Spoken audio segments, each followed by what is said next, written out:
வணக்கம், ஆடிட்டர் கிருஷ்ணன் பேசுகிறேன். இந்த வீடியோவில் whistle blowing mechanism, concept of whistle blowing அப்படின்னா என்னென்னு பார்க்க போகிறோம்.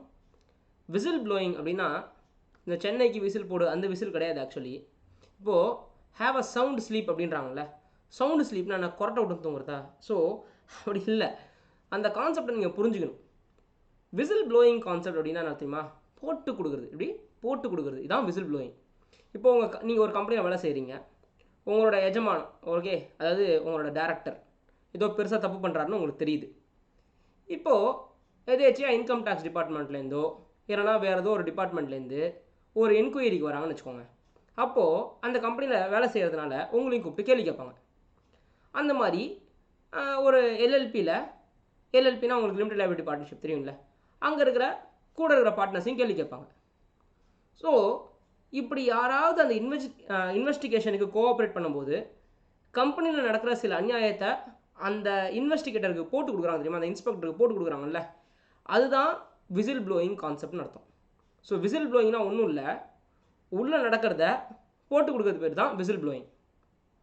ஸோ இந்த விசில் ப்ளோயிங் பண்ணுறது ஜென்ரலாக தப்புன்னு சொல்லுவாங்க. ஆனால் சில நேரத்தில் விசில் ப்ளோயிங் பண்ணாமல் இருக்கிறதும் தப்பு.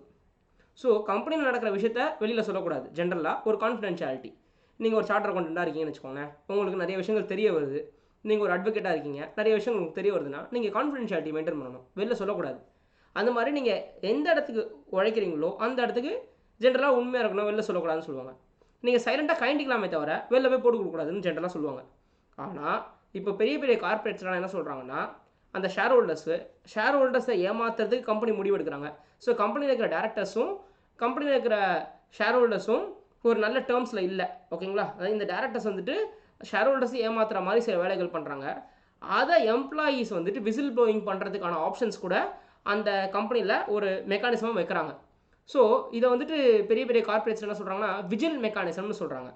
அதுக்கு வந்து ஆடிட் கமிட்டின்னு ஒரு கமிட்டியை வச்சு அவங்கள்ட்ட போட்டு கொடுங்க அப்படின்ற மாதிரிலாம் சொல்கிறாங்க. ஸோ இதான் வந்து விசில் ப்ளோயிங்ன்ற கான்செப்ட்.